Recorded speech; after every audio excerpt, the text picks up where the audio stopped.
I'm Matt Smith, this is Derek Bain. I'm a member of Police Scotland's Mountain Rescue Team, and Derek's one of the senior instructors at the National Outdoor Training Centre at Glenmore Lodge.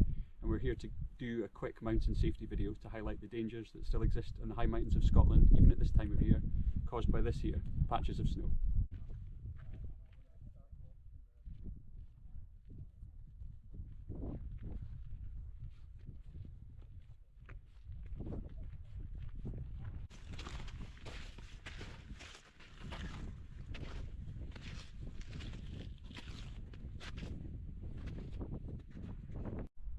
So these patches of snow have been the cause of a number of mountain incidents in recent weeks in Scotland, and people need to start taking into account that these snow patches are still there.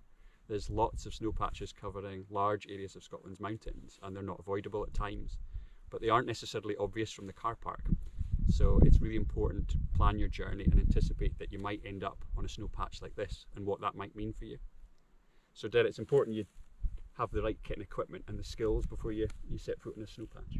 Yep, absolutely. It can be difficult to tell whether there's going to be snow on the hill you're heading to if you're based out with the Highlands, but it's pretty normal to have snow like this right through into the end of May or even June. So I at least carry my winter boots, my ice axe and my crampons with me when I'm travelling to these areas, and then I try and source some local information if I can about the conditions. If I'm uncertain, I'll take my winter kit and expect to use it as well. Absolutely. And what we've been saying to people is that you should always have a plan B. So if you do come across a patch of snow and it's really particularly hard and you can't do anything about it, you should never be afraid to turn back. So I think the key thing with carrying the equipment is the ability and experience in how and when to use it, because there's no point having it in your rucksack if you're not deploying it. Is that right, Derek?